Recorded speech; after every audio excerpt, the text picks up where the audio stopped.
Le coup de tocsin. Bonjour Guy de Lafortelle. Bonjour Clémence. Merci d'être avec nous ce matin. Chroniqueur financier, fondateur de la lettre d'information, l'investisseur sans costume, évidemment, cofondateur de Tocsin. Aujourd'hui, vous revenez sur l'Ukraine et puis Zelensky qui vous dit que les masques tombent. La guerre en Ukraine il n'a jamais été question de liberté, mais plutôt de business. Qu'est-ce que c'est que cette histoire ? Alors, lundi dernier, Donald Trump, donc, a annoncé qu'il trouvait que l'aide en Ukraine coûtait très très cher aux États-Unis et qu'il voulait, en échange pour que l'aide américaine continue, pouvoir sécuriser ses besoins en terres rares dont l'Ukraine a beaucoup de réserves. Ouais. Donc, c'était la première annonce de Donald Trump l'année dernière. En gros, si vous voulez encore de l'aide, faut nous donner vos terres rares. Ouais. Bon, on se demande dans ces cas-là si c'est encore vraiment de l'aide. Bon. Et le lendemain, Zelensky, qui tout d'un coup a changé son discours martial, qui était pour dire ah mais oui, venez faire beaucoup d'argent avec nous en Ukraine. C'était assez étonnant cette affaire-là. Voilà un petit peu le début de l'affaire. C'est un sujet c'est très important, ce sujet des terres rares, et il est assez mal compris.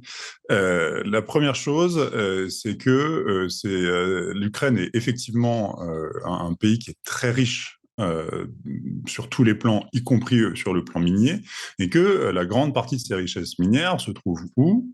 Dans les territoires occupés par les Russes. Ah. C'est très compliqué de savoir aujourd'hui où sont les ressources. C'est quelque chose qui est presque de l'ordre du secret défense. Les derniers rapports qu'on a des instituts ukrainiens disent que 40 à 50% des réserves de terres rares ukrainiennes seraient du côté des territoires occupés russes, et en sachant que l'autre moitié est pas très loin des zones de combat. Donc là, il y a un assez gros sujet. C'est assez embêtant cette affaire parce que on a quelque chose de très contradictoire de la part de Trump, qui vient nous expliquer dans le même temps qu'il faut absolument que la guerre s'arrête, mais que si l'Ukraine veut continuer à recevoir de l'aide, il faut absolument qu'il donne accès aux terres rares. Donc on ne sait pas trop dans quelle position il se met, surtout que, encore une fois, ces terres rares sont dans des zones de conflit ou en territoire occupé, elles ne sont pas du tout accessibles si facilement que ça. On est dans un moment où on peut se demander un petit peu quelle inflexion ça pourrait donner au conflit ukrainien. Est-ce que Trump pourrait se dire on va garder ce qu'on a, on va garder la moitié de terres rares qu'on a encore sur le territoire ukrainien, ou alors est-ce que ça peut au contraire empirer le conflit en disant non, c'est vraiment stratégique parce qu'il n'y a pas que les terres rares, les Russes ont pris une partie du territoire qui est particulièrement riche en ressources minières.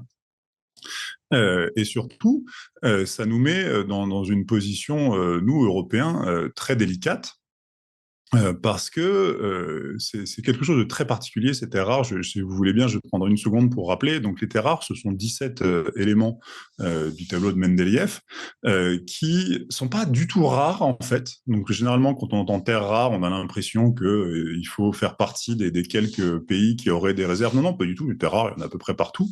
Le seul problème, il y en a à peu près autant que du cuivre pour la plupart de ces terres rares. Le seul problème, c'est que généralement, elles sont en des quantités extrêmement faibles. Et du coup, c'est très compliqué d'aller les extraire parce que il faut aller extraire énormément de matière pour en sortir très peu. Et c'est excessivement polluant. Donc le problème des terres rares n'est pas tant dans le fait d'avoir des réserves que de savoir et de pouvoir et d'accepter de les exploiter, tant c'est polluant.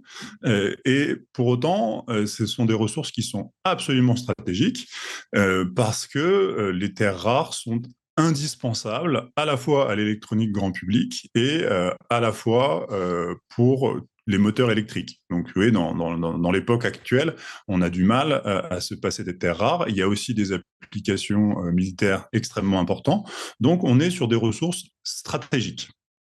Pour vous donner un exemple, Ouais. c'est-à-dire que là, vous êtes en train de regarder Tocsin sur votre écran. Si vous avez du rouge, Hein, si vous avez un beau rouge, c'est grâce à l'europium, qui est une terre rare. Le vert, c'est plutôt l'herbium, qui porte bien son nom. Quand vous faites des lasers, vous allez pouvoir taper l'infrarouge avec du néodyme. Donc, vous avez des applications, les néodymes d'ailleurs, ceux qui connaissent un peu les aimants savent que c'est une matière essentielle pour fabriquer des aimants. Des aimants, vous avez besoin de... Pourquoi? Pour les moteurs électriques, vous avez besoin d'aimants. Donc, vous avez ça. Pour les batteries, vous avez besoin de lantane. Enfin, vous avez des applications absolument partout. Les ampoules basse consommation, les éoliennes, il y en a dans tous les sens. Il y a deux sujets du coup, c'est que quand Trump vient demander à Zelensky de sécuriser ses ressources en terres rares, il y a effectivement les ressources minières, mais il y en a aussi plein en Suède, par exemple, des terres rares. Il y en a énormément au Groenland. Il y en a. C'est-à-dire que c'est pas du tout le seul. Le problème qu'il y a, c'est que derrière, encore une fois, il y a le traitement. Et le traitement, c'est quelque chose qui est une espèce de catastrophe environnementale. C'est un peu un énorme point noir de la grande transition énergétique numérique et même la transition écologique qu'on nous demande, à plus vouloir utiliser de thermique, à vouloir que passer à des moteurs électriques. Quand vous passez à l'électrique, en fait, plutôt que d'avoir un problème avec des hydrocarbures, vous avez des problèmes avec des minerais, y compris les terres rares. C'est parce que, en fait, quand vous extrayez des terres rares, non seulement vous bougez des quantités de terrain absolument monumentales, mais en plus de ça, vous injectez des sulfates, des sulfures, pardon, vous injectez énormément de produits extrêmement polluants dans ces terres, vous rejetez des quantités astronomiques d'eau polluée, et donc c'est quelque chose qui est une catastrophe. Ouais. Et c'est pour ça que généralement personne ne veut le faire. Personne ne veut le faire parce que vous détruisez véritablement ça. Et enfin, personne ne veut le faire, sauf la Chine. La Chine, pendant très longtemps, était le seul producteur de terres rares. Ils ont pris une avance considérable d'ailleurs sur les technologies à ce sujet-là. Et le premier qui a voulu dire non, c'est pas possible, on peut pas avoir ce fil à la patte de la part des Chinois, c'est Trump. Et Trump a fait passer la production américaine, qui était de 0% en 2015 ou en 2016, à 15% de la production mondiale de terres rares aux États-Unis. Donc Trump, c'est pas son coup d'essai. Il sait qu'il a un vrai sujet sur les terres rares. Mais le problème, c'est que même si on augmente nos productions de terres rares, le raffinage de ces terres rares, qui est encore une fois lui aussi très polluant, est généralement envoyé en Chine, et surtout pour les terres rares lourdes, qui sont celles qui ont les applications les plus stratégiques, militaires et autres. Donc on est là-dedans, et on a donc ce sujet, qui est un sujet de très long terme, parce que ce qu'il faut dire, c'est qu'il n'y a pas d'usine de terres rares en Ukraine. On sait que l'Ukraine a des réserves, mais avant même le conflit ukrainien, les plans qui étaient faits l'Ukraine était censée être le partenaire européen qui devait fournir les terres rares à l'Europe pour sa transition énergétique et écologique, en gros, pour passer du moteur thermique au moteur électrique. Et c'est là où on se fait bien enfumer dans cette affaire-là, parce que c'était une guerre dont on ne voulait pas, il faut bien le rappeler. En 2022, rappelez-vous Emmanuel Macron, qui faisait tout ce qu'il pouvait pour arrêter le conflit. C'est pas pour rien qu'on n'en voulait pas, c'est qu'on avait tout à perdre.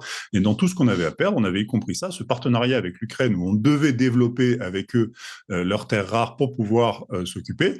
Et bien, en fait, une guerre plus tard, c'est les Américains qui sont en train de mettre la main sur ces terres rares, et en plus de ça, en train d'essayer le plus possible de nous refiler le bébé, parce que je vous rappelle que ce qui est en train de se jouer en ce moment, c'est que la reconstruction va être du côté des Européens. La reconstruction, les enjeux, je sais pas, non, la reconstruction va être pour les Américains, parce que la reconstruction, c'est du big business. Oui. Faut pas oublier non plus que quand Trump dit, si vous voulez notre aide, quand Trump vous dit, on a envoyé des centaines de milliards de dollars en Ukraine, il n'a pas envoyé des valises de billets en Ukraine. Il a financé son complexe militaro-industriel. L'essentiel de l'argent n'a jamais quitté les États-Unis. Faut jamais oublier ça. Ouais. C'est-à-dire que vous avez ici non seulement des centaines de milliards d'aides militaires qui, en fait, vont gonfler les profits des groupes industriels, et vous avez, en fait, ce qui risque de se passer, c'est la même chose qu'en Irak. En Irak, on a plusieurs centaines de milliards de dollars. Excusez-moi, j'avais pas prévu ça, j'ai pas été à voir précisément, je sais plus si c'est 200 ou 400 milliards de dollars de pétrole qui ont disparu pendant l'après, pendant le conflit irakien et l'après. Là, vous pourriez tout à fait avoir des ressources minières qui disparaissent dans cette espèce ce qu'on appelle le brouillard de la guerre, le brouillard de la reconstruction. Ouais. Mais donc, nous, en Europe, on va financer désormais l'aide, on va financer l'aide militaire, mais les Américains, eux, qui ont fait pareil avec les terres agricoles. Les terres agricoles, c'était les Européens qui étaient positionnés dessus, on s'est fait virer. Ouais. Donc là, les minerais, on était positionnés dessus, on s'est fait virer. Et on parle bien, alors, pareil, c'est très difficile de savoir dans une économie en guerre ce qu'il y a comme réserve aujourd'hui, mais on estime aujourd'hui probablement entre 10 et 15 trilliards, donc milliers de milliards, pardon, c'est à l'américaine, de dollars de réserves minérales en Ukraine. Donc les enjeux sont considérables. Et ben voilà, les masques tombent. Ça ne veut pas dire que l'administration Biden avant Trump ne regardait pas ça. Simplement, ce que l'administration Biden faisait en sous-main, Trump ne se gêne pas pour le faire au grand jour. Concrètement, ouais, c'est ça. Voilà. Mais ça nous fait penser, et c'est toujours intéressant de voir que derrière une guerre et les belles leçons de morale, il y a toujours d'autres intérêts. Ça nous fait penser à la République démocratique du Congo et justement ces grandes stratégies, ces grandes terres rares et ces grandes ressources qu'il y a dans cette terre et évidemment tout ce qui se passe là-bas, l'invasion du Rwanda, maintenant c'est officiel, et de la milice M23 n'y est pas pour rien aussi. Donc voilà, merci de nous donner l'envers des affaires également. Merci Guy de Lafortelle. Et tout de suite, à la volée.